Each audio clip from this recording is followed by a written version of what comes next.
Hola nuevamente a todos y a todas. En este video vamos a estar desarrollando la tercera y última ola revolucionaria que, como habíamos mencionado anteriormente, una de las consecuencias de la ola revolucionaria de 1830 fue que los levantamientos insurreccionales desarrollados en ese periodo sirvieron como precedentes importantes para los movimientos demócratas, nacionalistas y socialistas que se van a suceder en esta tercera ola revolucionaria. Pero ¿cuáles son los factores que explican el despertar de nuevas insurrecciones en varios países europeos? Las causas desencadenantes de este nuevo proceso revolucionario fueron no solo la crisis económica, financiera e industrial que afectó al viejo continente entre 1846 y 1847, sino también una crisis política, debido a la falta de libertades, a las diferenciaciones internas dentro del sector liberal y la aparición de otras corrientes ideológicas, como es el caso del socialismo. Dicha crisis económica se produjo por una drástica reducción en la cosecha de cereales debido a la llamada plaga de las patatas. Recordemos que la dieta de las masas populares europeas tenían como base precisamente este producto y también debido a problemas de sequía, lo que va a originar no solo la falta de productos alimenticios, sino también un aumento considerable del precio de los alimentos y a su vez una reducción del poder adquisitivo, lo que va a provocar crisis también en el comercio, en la industria y también en el sector financiero, originando un aumento del desempleo y desórdenes en varias ciudades europeas. Si bien esta oleada comienza en 1848, es decir, en momentos en que la situación económica había comenzado a estabilizarse, esta última intensificó el descontento generalizado, preparando el terreno para la propaganda subversiva y aumentando de esta manera el descontento político. A esto se suma que las ideas democráticas y socialistas iban adquiriendo mayor influencia. Recuerden que precisamente en el año 1848 se va a publicar el Manifiesto Comunista de Marx y de Engels, y en Francia las premisas del socialismo utópico postulaban que era el pueblo el que debía empoderarse. Por eso en esta ola es el pueblo y la clase trabajadora, conformada por la clase obrera, los artesanos y los campesinos, la que va a salir a las calles pidiendo por mayores derechos y libertades. Se empieza a hablar así de un sufragio universal, es decir, una ampliación de derechos políticos para todos los sectores. En el mismo sentido, se va a imponer la idea de la república como la mejor forma de gobierno y también como garante de esos derechos. Ello también se va a ver influenciado por las consecuencias sociales que trajo aparejada la revolución industrial, generando una cada vez mayor desigualdad entre las clases sociales y una mayor concientización sobre las malas condiciones de vida de los trabajadores. Surge así la cuestión social, plasmado en las ideas socialistas y marxistas que propugnaban por las mejoras sociales de la clase trabajadora. Es por todo ello que esta oleada se conoce como la primavera de los pueblos. En este contexto es cuando los gobiernos europeos se van a dar cuenta de que la estabilidad de los regímenes políticos se estaba viendo amenazada y comenzaron a pensar que el statu quo territorial también podía verse cuestionado en cuanto el movimiento de las nacionalidades tomara impulso. Un hecho que permitió vislumbrar el escenario que se avecinaba fue el problema suscitado en la Confederación Helvética en noviembre de 1847 con la llamada Guerra de Sunderland. Si bien las causas del conflicto fueron internas, debido a la existencia de desigualdades de regímenes políticos entre los cantones, los más poblados habían adoptado a partir de 1830 constituciones liberales, mientras que los demás seguían sometidos al dominio tradicional de una oligarquía. Además, existía una creciente hostilidad religiosa entre protestantes y católicos. En este último caso, la tensión fue acentuándose, ya que los cantones de mayoría liberal tomaron algunas medidas contra las instituciones religiosas y pidieron la expulsión de los jesuitas, lo que llevó a la unión de los católicos para defender sus derechos y su religión, además de luchar contra la centralización del poder. De esta manera, en 1845 se va a conformar la Liga Sunderland, pero los enfrentamientos surgidos entre esta y sus detractores van a desarrollarse en el año 1847 y van a obligar a la Dieta a utilizar la fuerza para contener a las fuerzas de la Liga, valga la redundancia. La victoria de los radicales suizos les permitiría transformar la Confederación de Estados en un Estado federal e imponer un régimen democrático en todos los cantones. No obstante, esta crisis interior tuvo gran alcance internacional, pues se le adjudicó un carácter de combate de vanguardias. ¿En qué sentido? La postura de la mayoría de los funcionarios de los diferentes gobiernos europeos era que la situación en la Confederación Helvética era la primera fase de una revolución general de los pueblos oprimidos, la lucha de la libertad contra el absolutismo, y consideraban que la victoria de los radicales suizos sería el primer triunfo de la idea de soberanía del pueblo. Metternich, para evitar el fin de esta confederación y la influencia que el problema suizo pudiera tener en los estados alemanes o italianos, pidió en junio de 1847 a las potencias que se comprometieran a respetar el Estatuto de Suiza y las libertades católicas, y llegó incluso a pensar en una intervención armada para evitar la derrota de la Liga. Inglaterra va a adoptar una postura contraria, pues veía en esta situación una ocasión para hacer fracasar el sistema Metternich y proclamó entonces el principio de no intervención. ¿Cuál fue la actitud de Francia? Guizot, que ciertamente no deseaba el éxito de los radicales suizos porque era peligroso para todos los gobiernos conservadores, en un principio quiso mantenerse al margen, pero poco tiempo después aceptó la propuesta de Austria, aunque su ayuda se limitó a enviar armas a los cantones del Sunderland y no a hacer demostraciones de fuerza militar en la frontera suiza. La política de no intervención proclamada por Gran Bretaña era con el fin de ganar tiempo. Esto va a permitir sofocar la acción de los cantones católicos, es decir, la derrota del Sunderland en noviembre y el surgimiento de Suiza como un estado federal. Todos los países, menos Inglaterra, protestaron en enero de 1848 contra la ilegalidad de las operaciones y anunciaron tomar medidas, pero la revolución que tuvo lugar en Europa en ese año lo impidió. A fines de 1847, cuando la guerra civil suiza llegaba a su fin, los síntomas de los movimientos revolucionarios eran ya aparentes en Europa central. En Italia, las revueltas políticas amenazaban el régimen absolutista en el Reino de las Dos Sicilias y en el Gran Ducado de Toscana, al mismo tiempo que se celebraban manifestaciones liberales en Turín, mientras que en Prusia la agitación liberal acababa de obligar a Federico Guillermo IV a establecer una especie de representación nacional, el Landtag unido, reavivando la desconfianza de Metternich respecto al rey prusiano.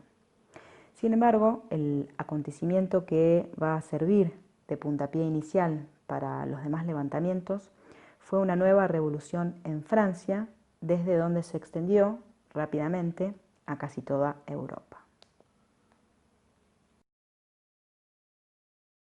Pero, ¿qué sucedió en Francia?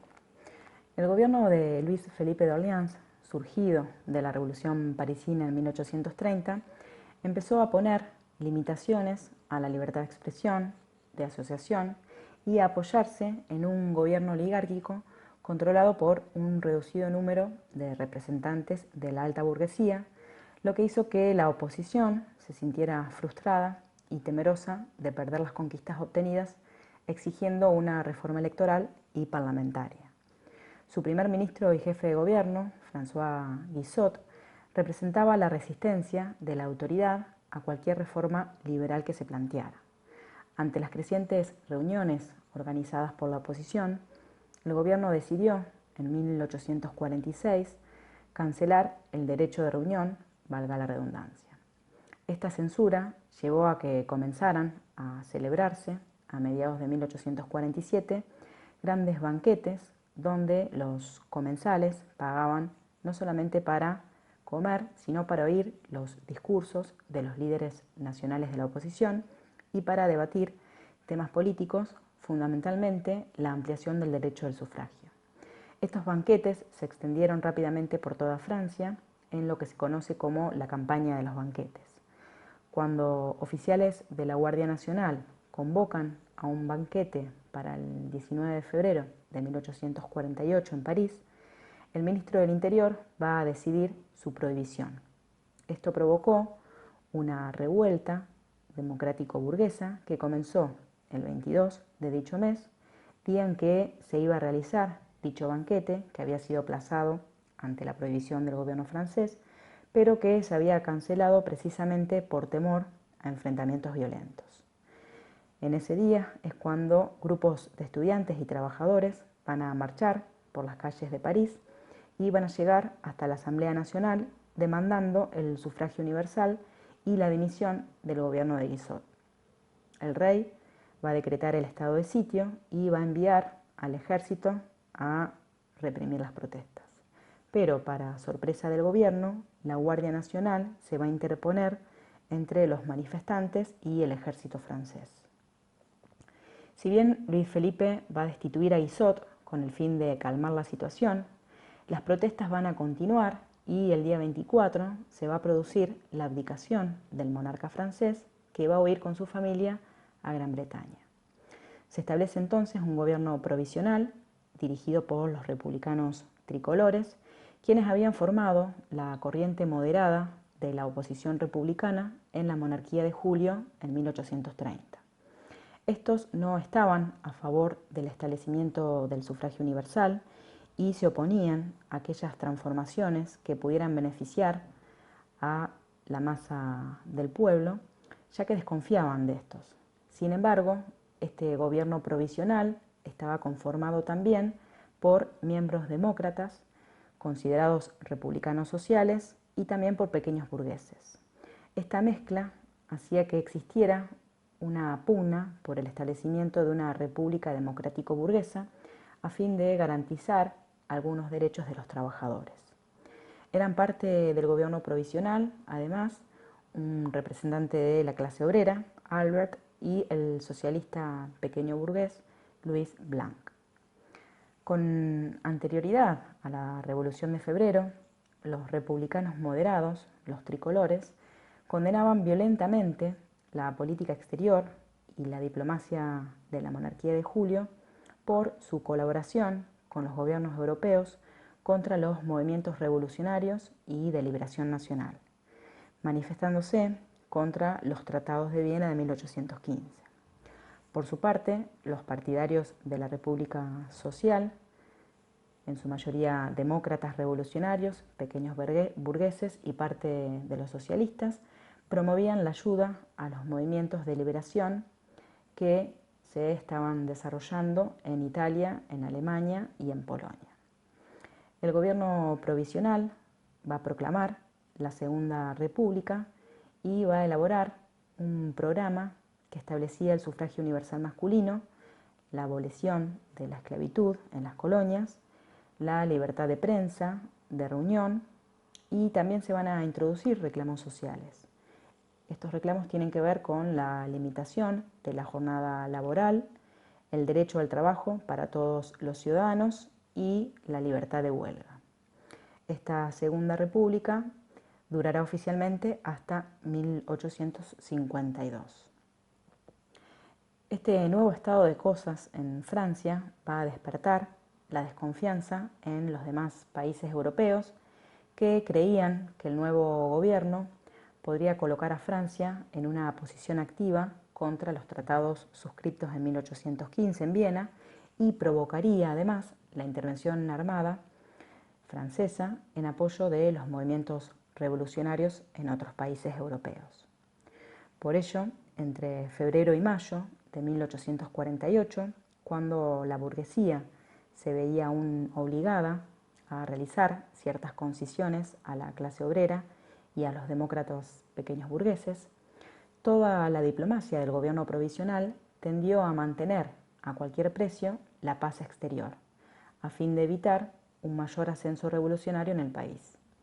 El temor principal era que el accionar revolucionario francés contra los tratados de 1815 conllevara a la conformación de una coalición contrarrevolucionaria y de esta manera a la guerra contra los demás estados europeos. Es por ello que el gobierno provisional francés va a declarar su no intervención en los asuntos de otros países. En tal sentido, el líder del gobierno provisional, Lamartine, dio a los representantes de los estados europeos seguridades en el sentido de que el gobierno republicano permanecería fiel a los propósitos de Francia de mantener buenas relaciones con todos los países. Con el fin de clarificar la política exterior del gobierno provisional francés, Lamartine va a publicar el 4 de marzo de 1848 un manifiesto a Europa. Allí se expone la oposición de la República a los regímenes absolutistas, el rechazo a los acuerdos de 1815, aunque aceptaba en la práctica las fronteras que se habían establecido allí. En este manifiesto se afirmaba que los tratados de 1815 no tienen ya fuerza de derecho para la República Francesa, sin embargo, las cláusulas territoriales de esos tratados son un hecho que ella toma como base y como punto de partida en sus relaciones con otras naciones. Asimismo, en este manifiesto se va a reconocer el derecho de cada nación a decidir su propia suerte, pero a la vez se va a afirmar los deseos de paz del nuevo régimen francés. No habría, pues, ninguna guerra provocada por Francia a menos que éste se viera amenazado. De hecho, cuando los emigrados revolucionarios, entre ellos polacos, irlandeses, alemanes, italianos, que se encontraban en París, le solicitaron ayuda al gobierno provisional, Francia se va a abstener de dar el menor paso concreto. Asimismo, al interior de Francia comenzaron rápidamente las dificultades. Quienes aspiraban a la República Social fueron confrontados por quienes aspiraban a la República Liberal, principalmente porque el accionar de la clase obrera, que cumplió un papel decisivo en la proclamación de la República, asustó al gobierno provisional, que estaba presidido, como dije anteriormente, por Lamartine, un republicano tricolor. El gobierno va a evolucionar entonces hacia una política más conservadora, lo que llevará a nuevas manifestaciones de descontento que derivaron en nuevos estallidos sociales en junio del mismo año, los cuales van a ser duramente reprimidos por Cavaignac, ministro de Guerra. Esto dio por terminada toda esperanza de poder establecer una república social. Este giro conservador se vio plasmado en la Constitución de noviembre de ese año, el cual confería mayores poderes al presidente y había borrado en su preámbulo toda declaración sobre el derecho al trabajo. En diciembre, las elecciones francesas dieron como resultado la llegada de Luis Napoleón Bonaparte a la presidencia de la República.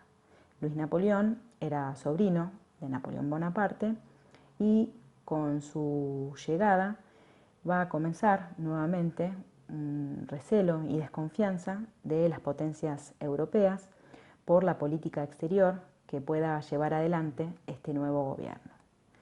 La Constitución preveía un mandato presidencial de 4 años sin posibilidad de reelección, pero El 2 de diciembre de 1851 se va a realizar un golpe de Estado y el 7 de noviembre de 1852 se va a establecer el Segundo Imperio, proclamándose como emperador de los franceses a Napoleón III.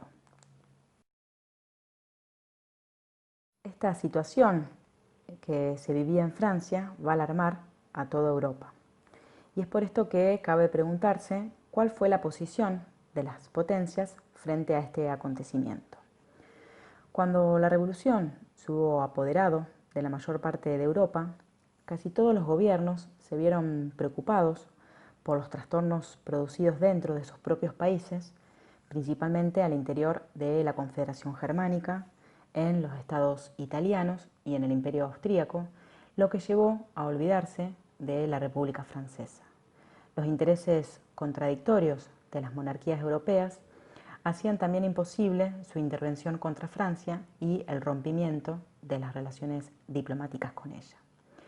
En el caso de Gran Bretaña, si bien Palmerston odiaba al movimiento revolucionario francés, rechazó el consejo del embajador zarista en Londres, Brunov, en el sentido de que no reconociese a la República. Inmediatamente presintió que el gobierno provisional necesitaría robustecer sus relaciones con Inglaterra y mantendría, con respecto a ella, una política más ventajosa que la que había mantenido con la monarquía de Julio. Por lo que el gabinete británico va a reconocer oficialmente a la República Francesa. A ello se sumaba la necesidad de mantener relaciones pacíficas con Francia, porque en aquel momento se estaban desarrollando desde 1836 el movimiento revolucionario social, conocido como el cartismo, que propugnaba por mejoras sociales de la clase trabajadora y por el sufragio universal, y también se estaban produciendo levantamientos separatistas en Irlanda. Por el lado de Rusia, si bien se podía ver cierta simpatía del zar con la caída de Luis Felipe, ya que en el fondo jamás llegó a considerar al monarca francés como un rey legítimo y a menudo repetía que tarde o temprano la providencia lo castigaría por haber aceptado la corona de una revolución. Sin embargo, la proclamación de la República le pareció más peligrosa que la monarquía instaurada en 1830. La primera idea del zar fue la de emprender una campaña contra Francia para aplastar la revolución, pero no solo que su economía no estaba pasando por un buen momento, sino que ante la imposibilidad de contar con los subsidios ingleses y el apoyo de Austria y de Prusia, debió abstenerse de intervenir contra la República Francesa. A ello contribuyó la alarma del zar ante el cariz que tomaba también la situación en Polonia. Nicolás I se limitó a cursar órdenes en el sentido de que su ministro Kiselyov abandonase inmediatamente París, pero esta medida no significaba el propósito de hacer la guerra a Francia. Nesselrode ordenó a Kiselyov poner en conocimiento del gobierno francés que Rusia no tenía el propósito de intervenir en los asuntos internos de Francia, aunque acudiría en ayuda de Austria y de Prusia con todas sus fuerzas si Francia entraba en dichos países con ánimo de ensanchar sus propias fronteras o para apoyar la revolución en otros países. Después de las revoluciones de marzo en Viena y en Berlín, el gobierno del zar se vio completamente aislado y llegó incluso a considerar a la República Francesa como un posible contrapeso frente a las pretensiones de Prusia de llevar adelante la hegemonía en Alemania.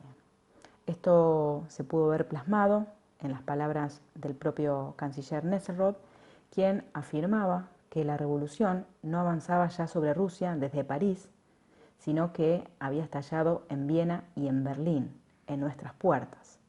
Para poder defenderse de esta situación, explicaba que necesitaba en el sur un contrapeso, y ese contrapeso solo se podía encontrar en Francia, ya sea una Francia republicana o monárquica. Por la fuerza de las cosas tendrá su papel en el equilibrio europeo. Sin embargo, la República Francesa demostró ser mucho menos revolucionaria de lo que en un principio pensaba el zar y sus ministros.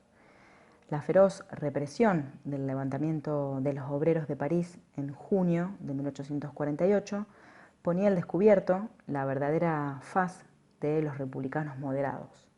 La noticia de las jornadas de este mes en París dio un vigoroso impulso a la contrarrevolución que pasó a la ofensiva en todos los países de Europa. Pero, ¿qué sucede mientras tanto en los estados alemanes? En la mayor parte de los estados de la Confederación Germánica, el movimiento revolucionario, conocido como Revolución de Marzo, llevó a la formación de gobiernos liberales. El rey prusiano cedió ante la furia popular y prometió una constitución y un parlamento. El 10 de marzo, el Parlamento Federal de la Confederación Germánica nombró el llamado Comité de los 17, el cual se encargaría de preparar un texto constitucional. Y el 20 de marzo conminó a los estados de la Confederación a convocar elecciones para una asamblea constituyente. El Parlamento Nacional de Frankfurt, reunido en mayo, conformó un gobierno provisional alemán, colocando al archiduque austríaco Juan como jefe de este nuevo gobierno a título de regente imperial. Además, aprobó una serie de disposiciones que dejaban entrever el espíritu nacionalista de este órgano. Lo que se buscaba era el establecimiento de una Alemania liberal, independiente, unificada y democrática. Pero existían divergencias entre los parlamentarios a la hora de decidir la forma del futuro Estado alemán. ¿Se adoptaría una confederación de estados, una república federal o un Estado monárquico constitucional, donde los derechos del Parlamento y los del pueblo estuvieran garantizados por una constitución aceptada por un emperador? Otro punto que marcaba las diferencias de postura era de qué manera se realizaría la unificación. Esta se daría por voluntad popular y con independencia de los soberanos. Se realizaría a través del proyecto austríaco de la Gran Alemania, la cual planteaba la unificación de los estados en torno precisamente a Austria, con un directorio conformado por Austria, Prusia y los Estados Medios, o se llevaría adelante de acuerdo al proyecto prusiano de Radowitz de la pequeña Alemania, la cual excluía a Austria por no ser un país germano. Tengan en cuenta estos dos proyectos mencionados, el de la Gran Alemania y el de la pequeña Alemania, cuando veamos el proceso de unificación alemana. Finalmente se va a imponer la idea de la pequeña Alemania monárquica unida por voluntad popular. Pero esta va a fracasar cuando el rey de Prusia, Federico Guillermo IV, rechazó la corona imperial que le ofrecían precisamente por no querer que su poder tuviera una raíz popular y se negó a aceptar la Constitución alemana aprobada en Frankfurt en marzo de 1849, ya que temía no solo la oposición de los príncipes alemanes, sino también la de las grandes potencias. La negativa de Federico Guillermo frustró definitivamente la posibilidad de la unificación. Ante esta situación, la Asamblea Nacional se va a dispersar, aunque van a permanecer los miembros demócratas que van a desear seguir reuniéndose y van a tratar de hacerlo en Stuttgart, pero allí van a ser expulsados por las tropas prusianas. De esta manera se va a poner fin al primer imperio alemán. En ese momento van a estallar nuevas insurrecciones en Baden, el Palatinado y en Dresde, pero las tropas prusianas van a sofocar duramente estos levantamientos populares. En el mes de mayo, aprovechándose de la guerra de Hungría, que paralizó la resistencia austríaca, y con el fin de mantener los soportes de la contrarrevolución y de establecer la hegemonía de Prusia en Alemania, Federico Guillermo va a crear, bajo su presidencia, una confederación de monarcas alemanes, la cual ocuparía el lugar de la antigua Confederación Germánica, que se hallaba bajo la dirección de Austria. De esta manera, quiso retomar el proyecto de la pequeña Alemania. Pero una vez aplastada la Revolución húngara con la ayuda rusa, el gobierno austríaco exigió a Prusia la supresión de la Unión Prusiana y el restablecimiento de la Confederación Germánica. Ambas partes se armaron disponiéndose para una posible guerra, pero la situación no tardó en complicarse. Los propios estados alemanes que habían entrado a formar parte de la Unión Prusiana empezaron a recelar que Prusia acabase por someterlos por completo y una vez sofocada la Revolución húngara, la unión con Prusia ya no les era necesaria. De ahí que esa unión comenzara a desintegrarse. Los gobiernos de los estados que la componían, uno tras otro, fueron declarando su deseo de suprimirla. La pequeña Alemania se va a disgregar de esta manera. No obstante, Federico Guillermo va a tratar de establecer, ante la imposibilidad de llevar a cabo su proyecto primitivo, una unión restringida, en la que Prusia agruparía bajo su dirección a los pequeños estados de la Alemania central. Así, en enero de 1850, se va a preparar una reunión de la Asamblea Constituyente en Erfurt, pero mientras tanto, el gobierno austríaco trató de imponer su proyecto, al que se adhirieron Hannover, Sajonia, Württemberg y Baviera. Alemania queda dividida así en dos campos. Y en el mismo momento en que se reuniría la Asamblea Constituyente en Erfurt, Austria convocó en Frankfurt a los representantes de los estados medios, a los que se añadieron los de Hesse-Kassel y Hesse-Darmstadt. La crisis estalló en 1850 al producirse un incidente en Hesse-Kassel. Cuando Prusia ordenó la movilización de su ejército, Austria impuso un ultimátum que llevó finalmente al hundimiento de la política prusiana.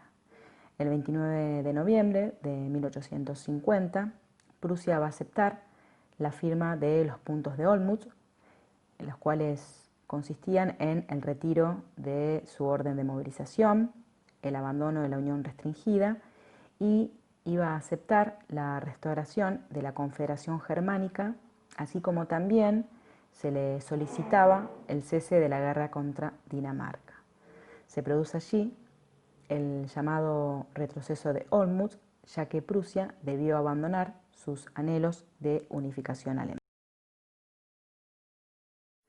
Pero, ¿qué fue lo que motivó a Federico Guillermo a renunciar a su proyecto de la Unión Restringida? Para ello debemos remitirnos a la posición de las demás potencias europeas, más allá del rol austríaco.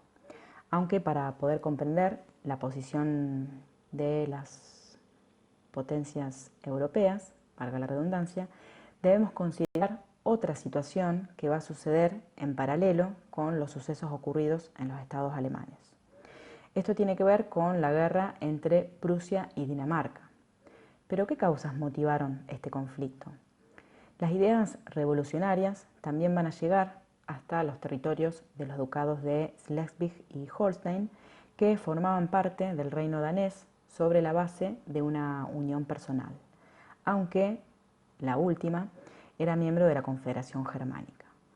La población de ambos ducados eran en su gran mayoría alemana. En el caso de Schleswig, la parte septentrional era de población danesa. Allí se produjo un movimiento nacionalista que llevó a la Primera Guerra pruso-danesa entre los años 1848 y 1851. Como verán más adelante, en el marco del proceso de unificación alemana, se desarrollará una nueva guerra entre estos dos estados, la llamada Guerra de los Ducados. Pero en este conflicto, enmarcado en esta oleada del 48, el origen se puede ver cuando el 27 de marzo de ese año Poco después de su ascenso al trono, el rey Federico VII de Dinamarca va a anunciar al pueblo de Slesvig la promulgación de una constitución liberal bajo la cual el ducado, preservando su autonomía local, se convertiría en parte integrante de Dinamarca. Esto condujo a una revuelta iniciada por la amplia mayoría de los habitantes alemanes de Schleswig y de Holstein en apoyo a la independencia de dicho estado. La población germana proclamó un gobierno provisional independiente en Kiel, mientras que los daneses reafirmaron la dependencia de estos ducados a Dinamarca. El Parlamento de Frankfurt reconoció al gobierno de Kiel e invitó a Prusia a luchar contra Dinamarca. El Reino de Prusia decidió aprovecharse de esta situación, declarar la guerra a Dinamarca para poder obtener la dominación de estos ducados. El gobierno prusiano pensaba que con esta guerra apartaría a su pueblo de la revolución dentro del país y levantaría su prestigio en Alemania. El éxito de Prusia significaría el primer paso hacia la unificación de Alemania bajo la hegemonía prusiana. El paso de los ducados a las manos de Prusia le proporcionaría una salida al Mar del Norte y fortalecería extraordinariamente sus posiciones en el litoral del Báltico. Por ello, Federico Guillermo, a quien los alemanes de los ducados habían pedido ayuda, dirigió la guerra en nombre de la Confederación.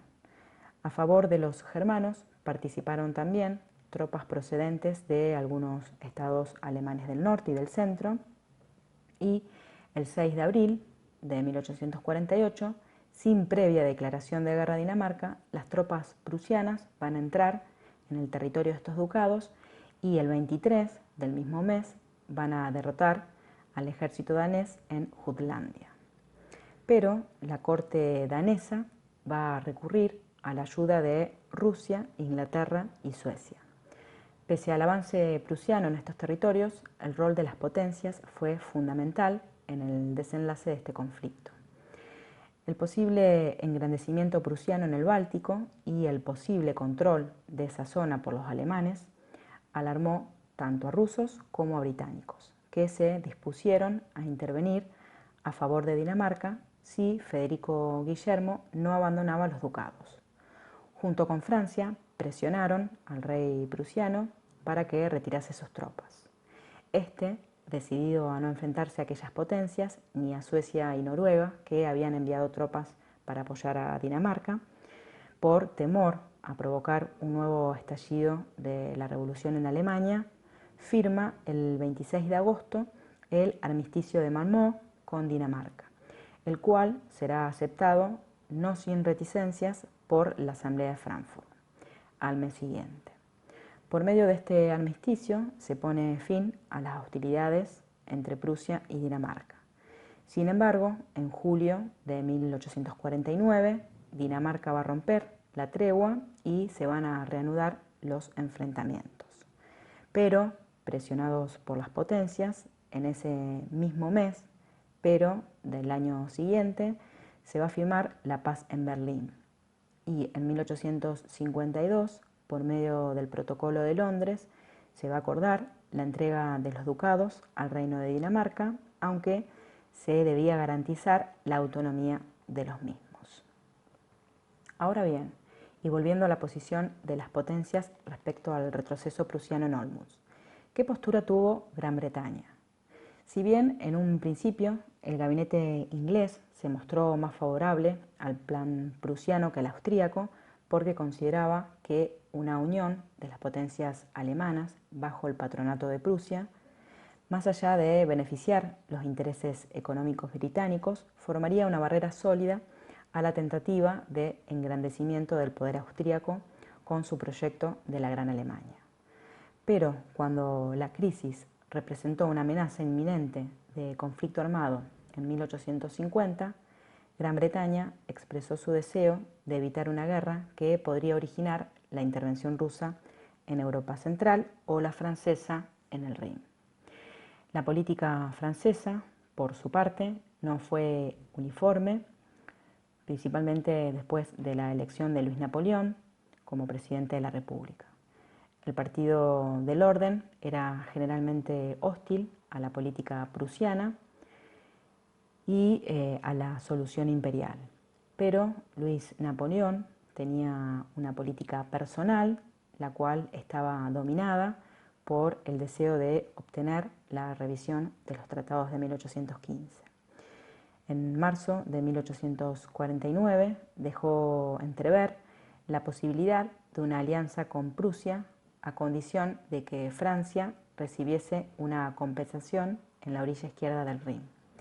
En 1850, y después de enviar una misión a Berlín, va a ofrecer a Prusia la alianza francesa en caso de una guerra austro-prusiana, solicitando claramente, en concepto de compensación, la anexión del Palatinado bárbaro. Pero el ministro prusiano en París rechazó inmediatamente esta posibilidad, ya que no era inconcebible pensar que Prusia, que invocaba una política nacionalista, podía llegar a ceder un territorio alemán. Es por eso que cuando estalla la crisis en 1850, Francia va a declarar que permanecerá neutral en una guerra austro-prusiana mientras sus intereses no se vieran amenazados por una ruptura del equilibrio. Únicamente Rusia ejerció una acción importante en el desenlace de la cuestión alemana. El zar, si bien era hostil a la política prusiana, tampoco quería favorecer una preponderancia austríaca en el conjunto de los estados alemanes. El interés de Rusia consistía en que se mantuviera el estado de equilibrio entre Austria y Prusia. Prusia, según la visión del zar, podría dominar la Alemania del Norte a condición de que los estados alemanes del sur entraran en la esfera de influencia de Austria. Sin embargo, la crisis de 1850 le obligó a decidirse. A fines de mayo, el zar escribió claramente a Federico Guillermo que no deseaba la guerra entre Austria y Prusia y amenazó con intervenir contra aquel que se convirtiera en agresor, aclarando que cualquier modificación que se quiera realizar al estatuto de la Confederación Germánica sería considerada como un acto de adhesión. Esto significaba una amenaza claramente dirigida al gobierno prusiano. No obstante, no se apuró a brindar su apoyo armado a Austria, pues tampoco quería alentar al gobierno austríaco a la intransigencia. Esperaba que los dos gobiernos se decidieran a una solución pacífica. Pero cuando Prusia y Austria llegaron a la prueba de fuerza, con ocasión de la cuestión de Hesse, el zar acentuó su presión sobre Prusia. El 17 de octubre la amenazó con la intervención al lado de Austria y movilizó sus tropas en proximidades de la frontera prusiana. La presión ejercida por el zar resultó eficaz.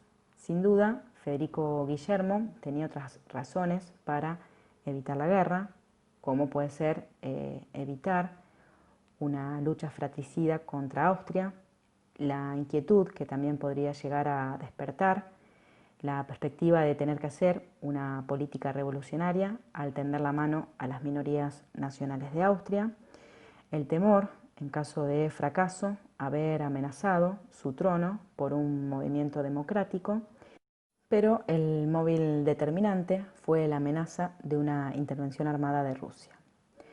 Aunque la actitud del zar fue también la que impidió a Austria explotar a fondo su victoria diplomática, ya que el canciller austríaco no se atrevió a aprovecharse de la situación para resolver, mediante las armas, el conflicto austro-prusiano, porque no tenía la certidumbre de que Rusia interviniera, por lo que no trató de hacer incluir en los puntos de Olmütz su programa de la Gran Alemania. La capitulación de Prusia dejó abierta la cuestión de la reorganización de la Confederación Germánica. El debate se inició en la Conferencia de Príncipes Alemanes, reunidas en Dresde a principios de 1851. Allí Austria iba a intentar volver con su plan y obtener que todo el imperio austríaco pueda ser admitido en la Zollverein, en la Unión Aduanera y en la Confederación. Pero ninguna de las grandes potencias europeas veían con buenos ojos esta proposición austríaca. Por el lado británico, no deseaba el acrecentamiento de la potencia austríaca ni la unión aduanera de todos los estados de la Europa central. Por el lado francés, se consideraba como defensor de la independencia de los pequeños estados alemanes, mientras que por el lado ruso, el zar le anunció al canciller austríaco que Rusia permanecería neutral en caso de que Francia se opusiera por las armas a la realización del plan austríaco. La conferencia se limitó así a restaurar el Estatuto de la Confederación Germánica, tal como había sido creada en el Congreso de Viena de 1815.